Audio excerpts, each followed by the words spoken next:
Hello everybody, welcome to Civil Step. So in our lecture series of स्थापना we are discussing the subject of ancient history, जिसमें कि हम 1995 से 2018 तक UPSC prelims में जितने भी क्वेश्चन आए हैं एंशियंट हिस्ट्री से उन सभी के बारे में डिस्कस करते हैं। और आज जो हम टॉपिक स्टार्ट करने जा रहे हैं that is Aryans and Vedas. तो आर्यंस के साथ साथ जितने भी वेद हैं हम उन सब के बारे में इस लेक्चर में डिस्कशन करेंगे। सो अभी तक we have completed two topics that is sources of ancient history and Indus Valley civilization, and today we are going to start our third topic, that is Aryans and Vedic period. But before starting, let me tell you that current affairs are also a very important part of UPSC prelims, और उसी के लिए हमने आपको बहुत सारे free initiatives भी provide किए हैं।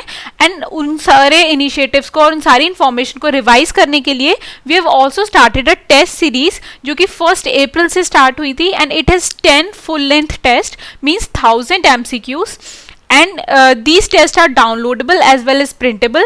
और क्वेश्चन के साथ साथ we also provide you detailed explanation जिससे कि आप पास्ट 1.5 years के करंट अफेयर्स को रिवाइज कर सकते हैं। And this cost 1499।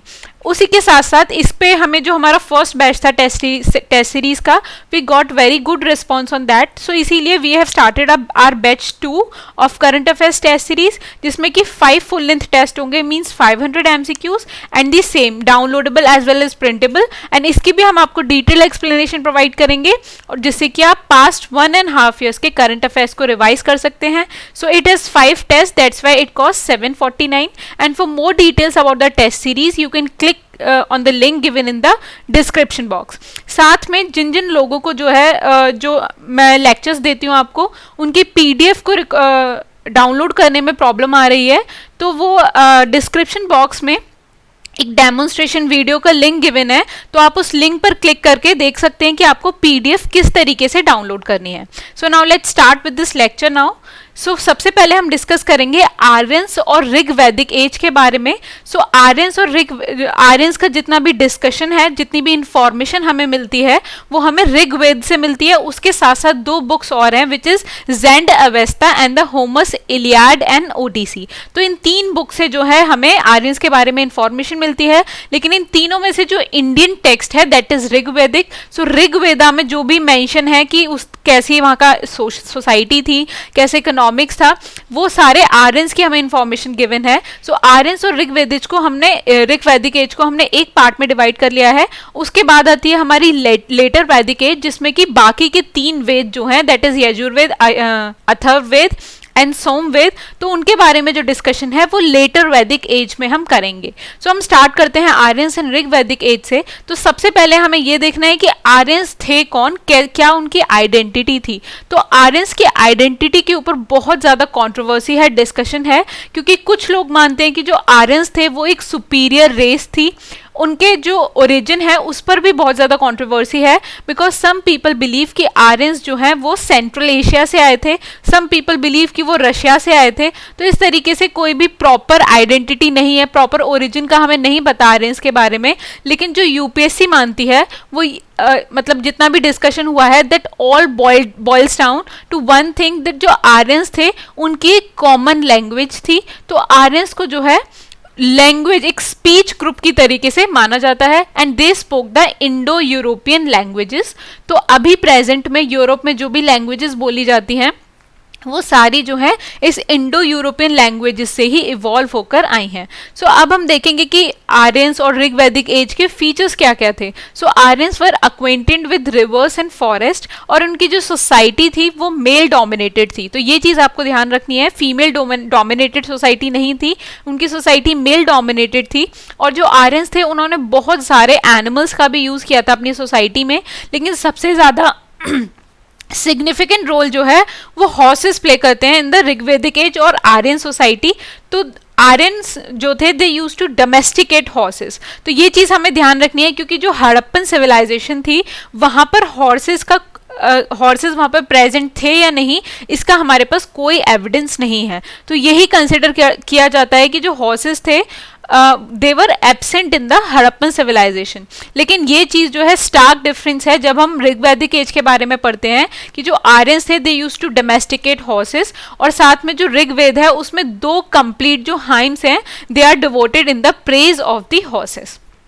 साथ में जो इंडो यूरोपियंस थे जिन्हें हम आर्यंस बोलते हैं, they used horse drawn chariots and the chariot race prescribed in the Vajapeya sacrifice of the later Vedic text was a Greek practice. तो बाद में जो है चेरियट रेस भी करवाते थे वो, जो कि जिसका मेंशन हमें लेटर वैदिक टेक्स्ट में मिलता है।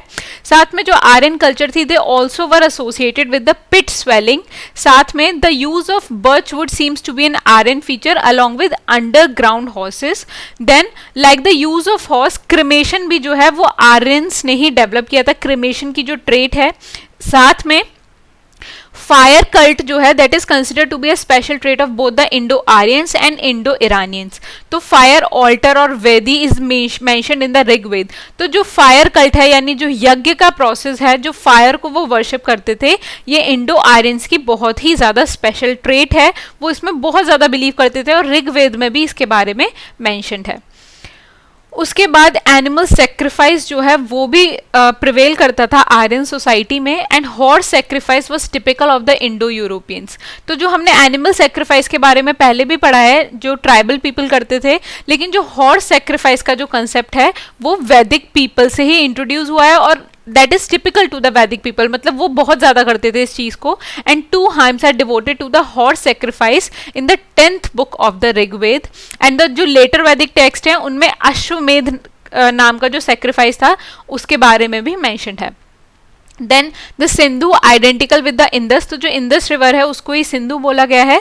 Is the river par excellence of the Aryans and it is repeatedly mentioned. तो सबसे ज्यादा इंपॉर्टेंट जो रिवर मेंशन्ड है ऋग्वेद में दैट इज सिंधु, जो that is identical with the Indus river.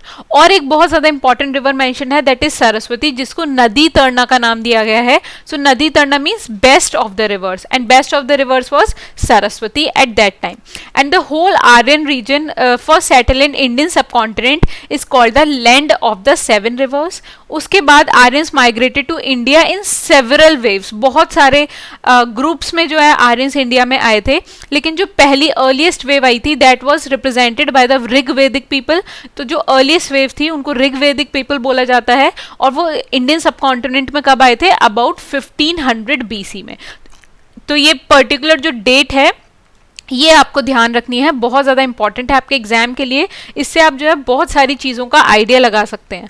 अब हम देखेंगे कि जो ऋग्वैदिक एज है, जो आर्यंस थे उनके बीच ट्राइबल कॉन्फ्लिक्ट कैसा था। सो आर्यंस जो थे दे सक्सीडेड एवरीवेयर बिकॉज उनके पास चेरियट्स थे that were driven by horses and introduce, और उन्होंने उनको वेस्ट एशिया और इंडिया में भी इंट्रोड्यूस किया था फर्स्ट टाइम।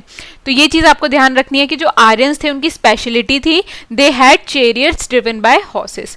उसके बाद जो आर्यन सोल्जर्स थे they were equipped with coats of mail and better arms. तो कोट्स ऑफ मेल आपने मूवीज वगैरह में देखा होगा कि जो आयरन होता था उसकी जो है लेयर्स लगी होती थी।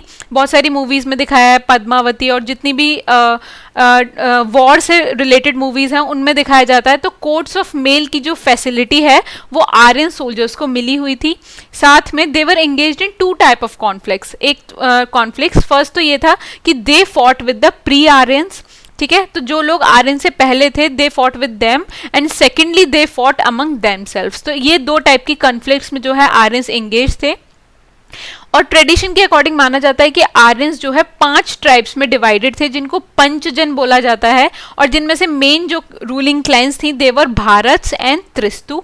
और जो हमारी इंडिया का नाम जो भारतवर्ष है वो भी ट्राइब भारत के नाम पर ही पड़ा है, which is mentioned in the Rigveda.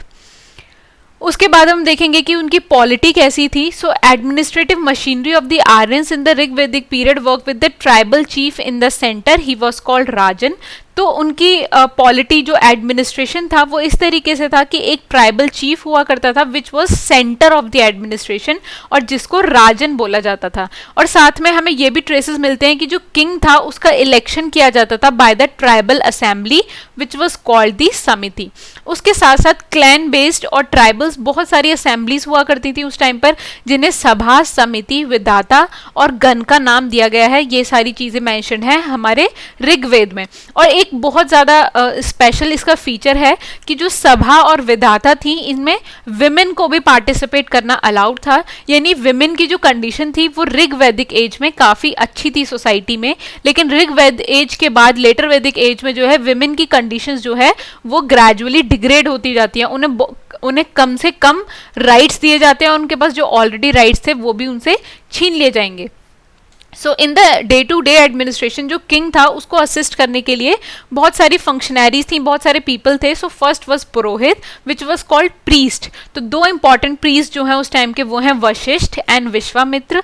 And Vishwamitra is the one जिन्होंने गायत्री मंत्र जो है वो कंपोज किया था to widen the Aryan world. तो गायत्री मंत्र के बारे में हम सब जानते हैं, ओम भूर भुवः स्वः वाला जो मंत्र है वो विश्वामित्र ने कंपोज किया था। And Vishwamitra and Vashishtha were the two important priest of that time. Then सेनानी थे जो किंग को असिस्ट करते थे, दोज वर सोल्जर्स। और एक जो बहुत इंपॉर्टेंट क्वालिटी है वो ये है कि टैक्सेस को कलेक्ट करने के लिए हमें किसी भी ऑफिसर के बारे में कोई एविडेंस नहीं मिला है, यानी टैक्सेस को कलेक्ट करने के लिए कोई भी ऑफिसर नहीं था। तो ये माना जाता है कि जो भी चीफ है he used to receive voluntary offerings from the people which was called bali. साथ में कोई सिविल सिस्टम और टेरिटोरियल एडमिनिस्ट्रेशन के लिए भी वहां पर कोई सिस्टम नहीं था। ये दो फीचर्स आपको ध्यान रखने हैं जो कि इसको अलग जो और एजेस थी उनसे डिफरेंट बनाते हैं। अब हम देखेंगे कि आर्यंस और ऋग वैदिक एज में ट्राइब एंड फैमिली किस तरीके की हुआ करती थी। सो किनशिप जो था that was the basis of social structure and the man was identified by the clan to which he belong. तो जो क्लैन होती थी जिससे कोई भी पर्सन बिलोंग करता था उसकी बहुत ज्यादा इंपॉर्टेंस है। ऋग वैदिक एज में कोई भी पर्सन जो था ही वो used to identify himself by the clan to which he belonged, and people gave their primary loyalty to the tribe which was called jana. साथ में पेट्रियार्कल फैमिली थी ऋग वैदिक एज में which was headed by the father. और जो हमें ऋग वैद में जो भी मेंशन चीज़ें मिलती हैं उससे हमें पता चलता है कि there was no desire for the daughters.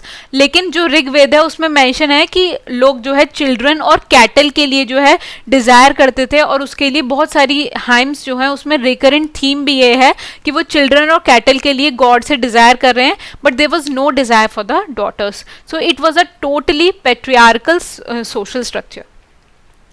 Then institution of marriage was also established at that time, although symbols of primitive practices also survived. और साथ में लेवरेट और विडो रीमैरिज का जो कंसेप्ट है that was also prevalent in the Rigveda. तो levirate का concept क्या है कि अगर किसी ब्रदर की डेथ हो जाती है तो उसका जो यंगर ब्रदर होगा तो वो उसकी विडो से शादी कर लेगा। तो ये वाला जो कंसेप्ट है ये भी प्रेवलेंट था ऋग वैदिक एज में। साथ में चाइल्ड मैरिज का कोई भी एग्जाम्पल हमें नहीं मिलता है। सो वी कैन अज्यूम कि जो मैरिजेबल एज थी ऋग्वेद में दैट वाज अबाउट 16 to 17। तो चाइल्ड मैरिज जो है that was not prevalent in the Rig Vedic age. So these were all the social structure and tribe and marriage के बारे में इंफॉर्मेशन थी ऋग वैदिक एज में। अब हम जानेंगे सोशल डिविजन्स के बारे में। सो जो वर्ण है that was term used for colour. तो वर्ण में जो है सोसाइटी जो है डिवाइडेड थी ऋग वैदिक एज में। आर्यन लैंग्वेज स्पीकर्स जो थे देवर ऑफ फेयर कॉम्प्लेक्शन, और जो इंडिजीनियस इनहेबिटेंट्स थे यानी जो लोग आर्यन से पहले से रह रहे थे इंडियन सब कॉन्टिनेंट में, those were dark in complexion. और इसी हिसाब से उन्होंने जो है सोसाइटी को कलर के हिसाब से डिवाइड कर दिया था। तो जो लोग इंडिया में ऑलरेडी रहते थे those were known as Dasas and Dasyus, और उन्हीं को ही आर्यंस ने कॉन्कर किया था।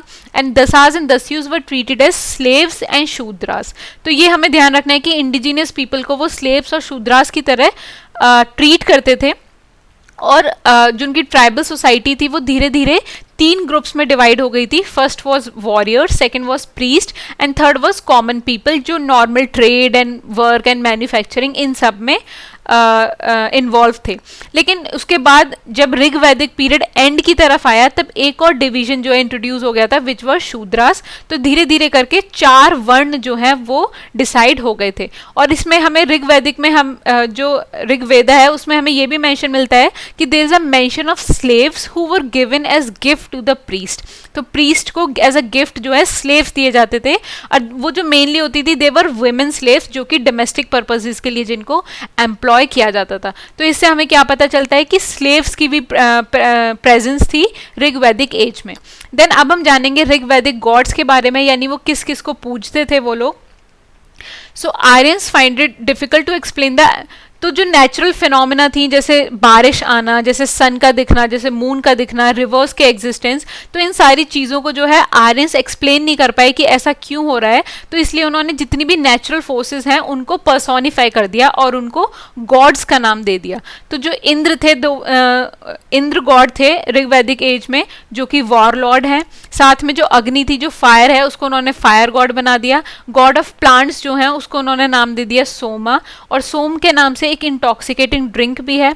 देन स्टॉर्म को भी उन्होंने पर्सोनिफाई कर दिया और उसको नाम दे दिया मारूट्स। तो जितनी भी नेचुरल फोर्सेस और फिनोमेना हैं उन सभी को उन्होंने पर्सोनिफाई करके उनको वर्शिप करने लगे एज गॉड्स। साथ में हमें फीमेल डिविनिटीज के बारे में भी मेंशन मिलता है, such as Aditi and Ushas, जो who used to represent the appearance of dawn. Rigvedic people also worship God to ask mainly for प्रजा, पशु, फूड, वेल्थ, हेल्थ एक्सेट्रा।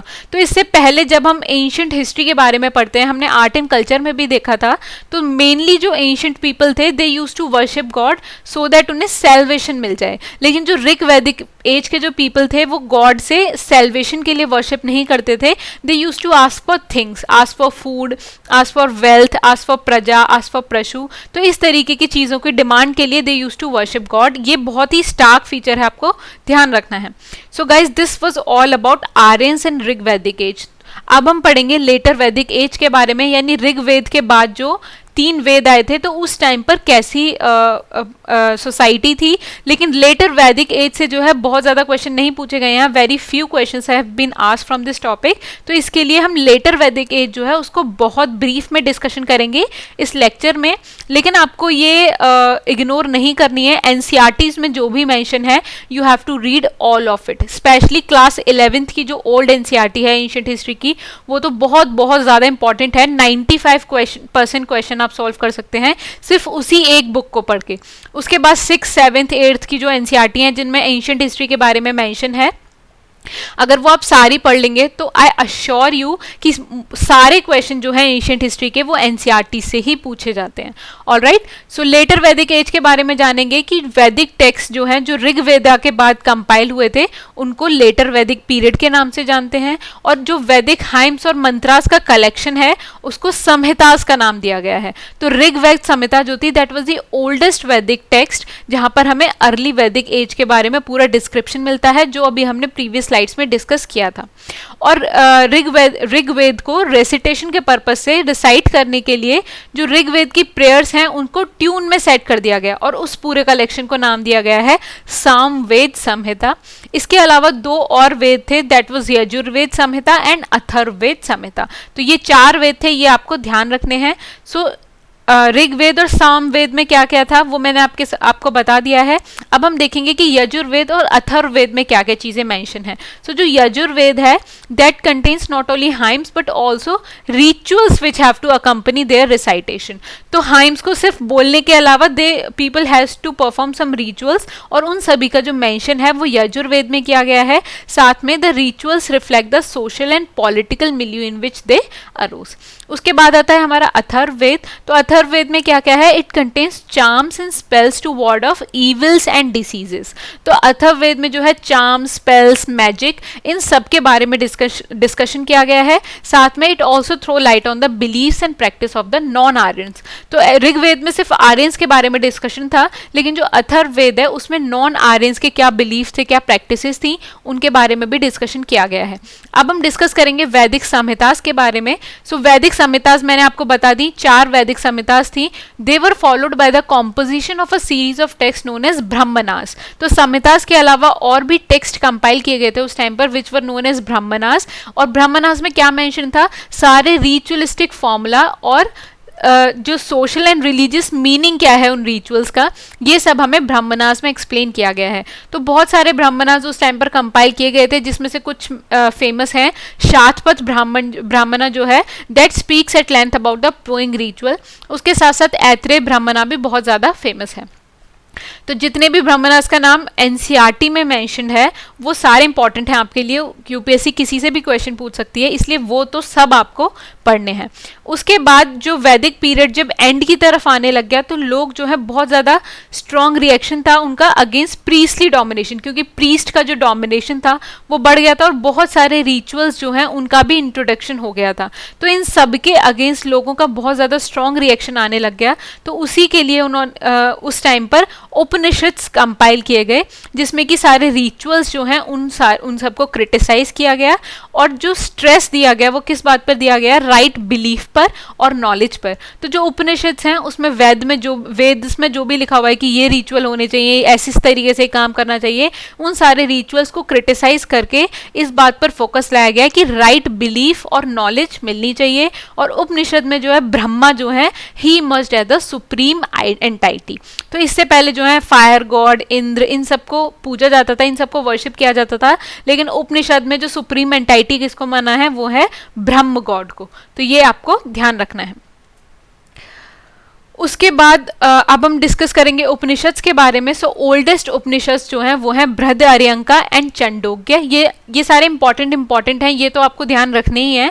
उसके बाद जो लेटेस्ट उपनिषद है, जो सबसे बाद में उपनिषद जो आया है, दैट इज मुक्तिका उपनिषद। तो टोटल 108 उपनिषद हैं, लेकिन उनमें से जो 11 उपनिषद हैं दोज आर डोमिनेंट, जिनको मुख्य उपनिषद बोला गया है। अब मैं आपको कुछ फेमस वंस के बारे में बताऊंगी जिनके बारे में जनरली क्वेश्चन पूछा जाता है या जो एनसीईआरटीज में मेंशन है। So first is Kathopanishad. So Kathopanishad जो है उसमें इमॉर्टलिटी की स्टोरी को डिस्कस किया गया है और नचिकेता सन ऑफ सेज वज्रश्रवसा, तो उनके सन का नाम था नचिकेता, और यम यानी गॉड ऑफ डेथ के बीच में जो डिस्कशन है वो इस स्टोरी में शो किया गया है कठोपनिषद में। तो ये चीज आपको ध्यान रखनी है कि कठोपनिषद का थीम क्या है, इमॉर्टलिटी, और इसमें नचिकेत और यम के बीच जो डायलॉग है वो भी मेंशन्ड है।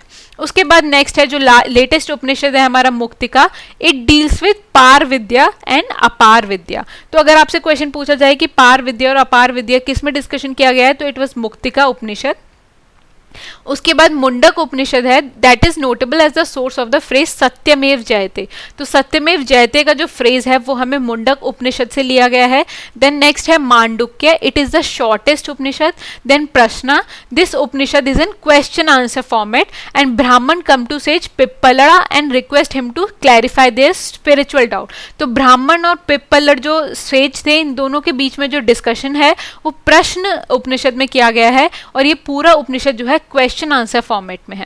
सो इस तरीके से ये सारे इंपॉर्टेंट उपनिषद से। So that was it guys. यहाँ पर मैंने आपको आर्यंस और ऋग वैदिक एज और लेटर वैदिक एज के क्या क्या फीचर्स थे, सोसाइटी कैसी थी, क्या क्या टेक्स्ट उस टाइम पर थे, उन सभी के बारे में मैंने आपको बताया है। अब हम देखेंगे कि जो क्वेश्चंस आए हैं प्रीवियस ईयर पेपर्स में इनसे रिलेटेड।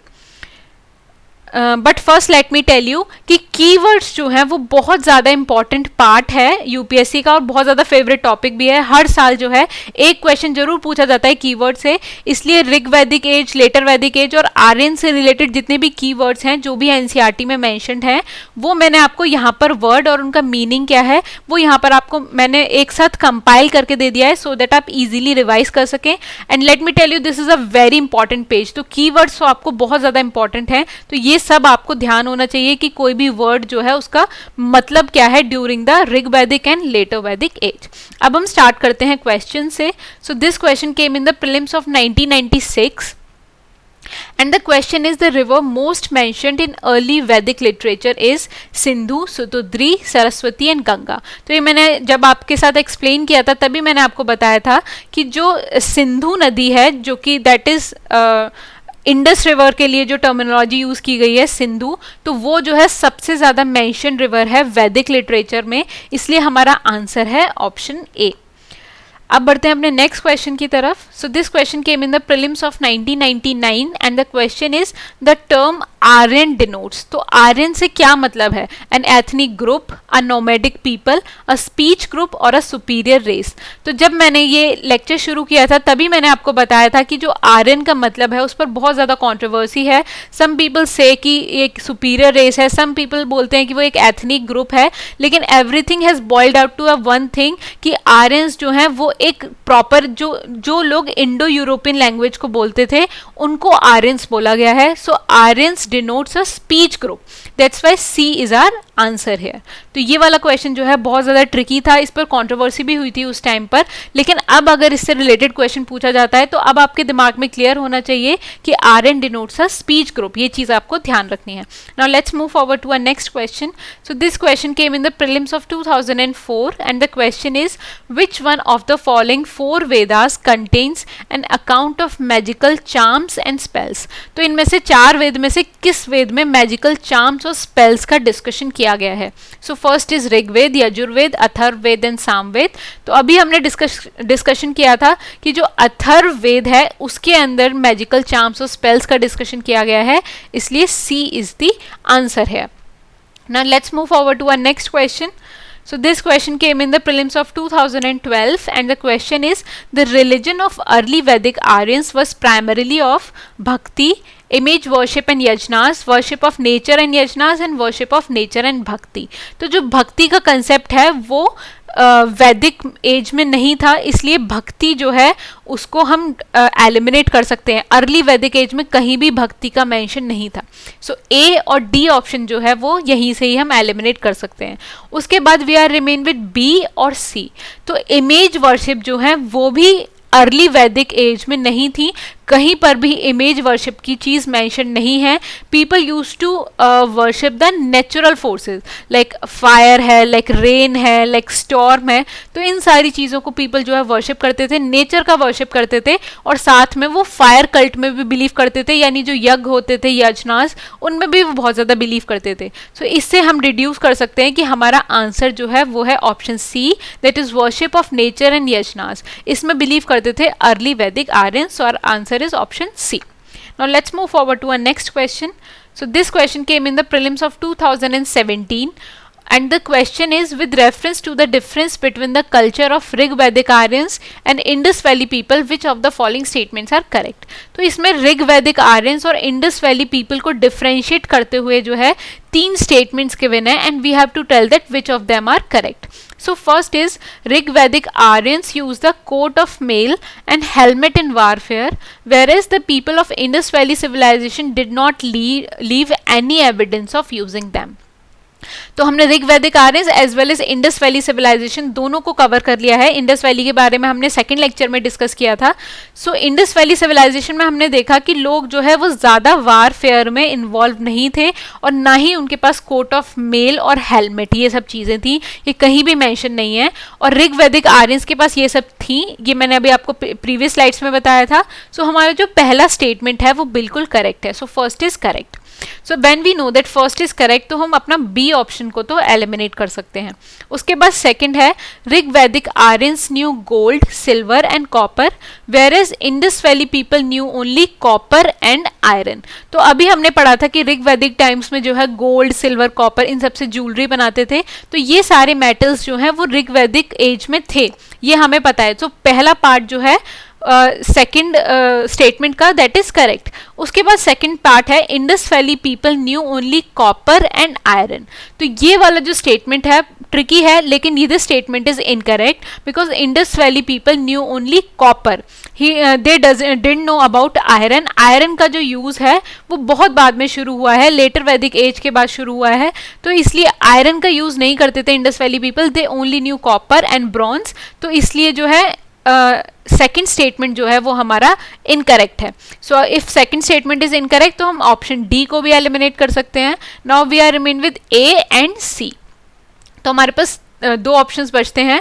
सो थर्ड हमारा स्टेटमेंट है Rig Vedic Aryans had domesticated the horse, whereas there is no evidence of Indus valley people having been aware of this animal. तो ये वाला जो स्टेटमेंट है इसके पीछे बहुत ज़्यादा कॉन्ट्रोवर्सी भी हुई थी, क्योंकि जो इंडस वैली एज है उसमें हॉर्सेस की प्रेजेंस थी या नहीं, ये जो है बहुत ज़्यादा कंट्रोवर्शियल टॉपिक है. सम आर्कियोलॉजिस्ट बिलीव की थी, सम आर्कियोलॉजिस्ट बिलीव नहीं थी.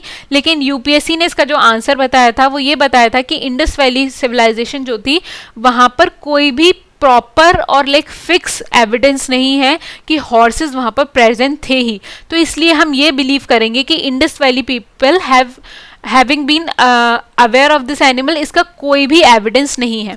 यानी इंडस वैली सिविलाइजेशन में हॉर्सेस की प्रेजेंस नहीं थी, लेकिन ऋग्वैदिक आर्यंस जो थे they used to domesticate the horse. ये मैंने आपको प्रीवियस स्लाइड में बताया था, इसलिए जो थर्ड स्टेटमेंट है वो भी हमारा करेक्ट है। So first and third statement are correct, that's why our answer is option C, that is 1 and 3 only.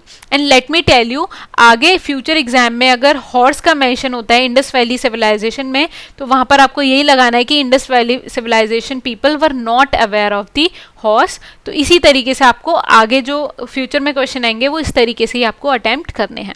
Now let's move forward to our next question. So this question came in the prelims of 1997 and the question is, the famous dialogue between Nachiketa and Yam is mentioned in the Chandogyopanishad, Mundakopanishad, Kathopanishad and Kenopanishad. तो जब मैंने आपको उपनिषद के बारे में बताया था, वहीं पर मैंने आपको बताया था कि जो कठोपनिषद है उसकी सेंट्रल थीम है मॉर्टेलिटी, और उसी में ही जो है नचिकेता और यम के बीच डायलॉग को मेंशन किया गया है। सो हमारा आंसर है option C, that is Kathopanishad. Now let's move forward to our next question. So this question came in the prelims of 2011 and the question is, the Dharma and Rita depict a central idea of ancient Vedic civilization of India. तो जो ancient Vedic civilization थी वो धर्म और रीत जो इनकी central idea थी. So in this context consider the following statements. First is, dharma was a conception of obligations and of the discharge of one's duties to oneself and to others. तो धर्म का मतलब है जो भी ड्यूटीज हैं, जो भी ऑब्लिगेशंस हैं, वो एक को पूरी करनी है अपने लिए भी और दूसरों के लिए भी. तो ये वाला जो स्टेटमेंट है बिल्कुल करेक्ट है. धर्म की जो डेफिनेशन है वो यही है. So first statement is correct here. उसके बाद दूसरा है, द रीत was the fundamental moral law governing the functioning of the universe and all it contain. तो रीत का मतलब क्या है? एक मॉरल लॉ जिससे यूनिवर्स और यूनिवर्स में जितनी भी चीजें हैं उन सभी को गवर्न किया जाता है. सो ये वाला स्टेटमेंट जो है ये भी हमारा करेक्ट है. So both of these statements are correct, that's why our answer is option C, that is both 1 and 2.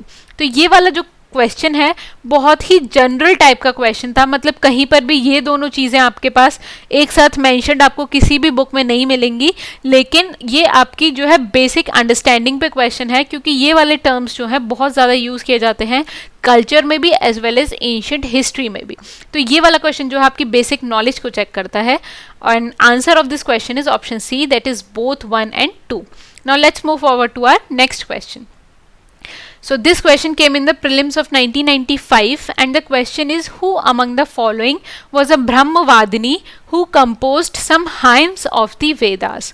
तो वेदास की कुछ हाइम्स कंपोज की थी, वो इनमें से कौन सी ब्रह्मवादिनी ने की थी? हमारे पास ऑप्शंस हैं लोपामुद्रा, गार्गी, लीलावती एंड सावित्री. तो ब्रह्मवादिनी के बारे में हमने अभी तक इस वीडियो में डिस्कशन नहीं किया गया है, but first let me tell you कि इसका आंसर क्या है. सो इसका आंसर है option A, that is Lopamudra जो थी, she compose some hymns of the Vedas and she was also a Brahmavadini. So अब हम देखेंगे कि हु वर ब्रह्मवादिनीज. सो ब्रह्मवादिनी का मतलब है एक्सपाउंडर ऑफ द वेदा. तो जो विमेन जो है वेदास के हाइम्स को कंपोज करती थी उनको ब्रह्मवादिनी का नाम दिया गया है, and this literally means the women who speaks about Brahman. All right. So ancient days में जो है विमेन दो क्लासेस में डिवाइड थी. First was Brahmavadinis and another was Sadyovadhus. तो ब्रह्मवादिनी कौन थी? She the women who underwent the sacrament of Upnayan and kept the Vedic fires and studied the Vedas under their own father, and they also lived by begging the food also under the parental roof. तो जो ब्रह्मवादिनी थी उनके ये features हैं. sacrament of Upnayan हो गया था उनका, Vedic fires को वो करती थी, वेदास को स्टडी करती थी, they used to live by begging the food. तो इनमें से कुछ प्रोमिनेंट ब्रह्मवादिनी जो हैं वो हैं लोपामुद्रा, विश्वरा, सिक्ता, घोषा एंड मैत्रेयी. तो मैत्रेयी जो थी she was the wife of Yajnavalkya and she is accredited with about 10 hymns in Rigveda. तो ऋग्वेद में उन्होंने करीब 10 हाइम्स जो हैं कंपोज किए हैं. देन लोपामुद्रा है, she was the wife of sage Agastya and a hymn in Rigveda is attributed to her. उसके बाद नेक्स्ट जो क्लास थी वो थी सद्योवधूस की। तो सद्योवधूस कौन होती थी? Those women which became straight away brides, यानी जिनकी शादी हो जाती है on the attainment of puberty without undergoing the training in the वैदिक स्टडीज। तो जो वैदिक स्टडीज करती थी दोज वर ब्रह्मवादिनी, और जो नहीं करती थी, जिनकी डायरेक्ट शादी हो जाती थी, दोज वर सद्योवधूस। और in their case the upanayan ceremony was perform just before marriage as a formality. लेकिन ब्रह्मवादिनीज की जो उपनयन सेरेमनी होती थी देज वर वेरी फेमस, वो उनको वेद उन्होंने पढ़े हैं इसलिए उनको सैक्रामेंट किया जाता था। So this was all about it. So guys thank you so much, this was all about this video. यहाँ पर हमने आर्यन ऋग वैदिक एज एंड लेटर वैदिक एज के बारे में जितने भी क्वेश्चंस आए हैं हमारे प्रीवियस ईयर पेपर्स में, उन सभी को डिस्कशन किया है। एंड आई होप कि हमारे लेक्चर्स से आपको आपकी प्रिपरेशन में हेल्प मिल रही है। And for more such videos you can subscribe to our Telegram channel, और अगर आपको कोई क्वेरी है तो you can mail us at hello@civilstep.com। इससे अगला जो लेक्चर होगा उसमें हम pre modern and modern age के बारे में डिस्कशन करेंगे। Till then good luck for your studies and bye bye.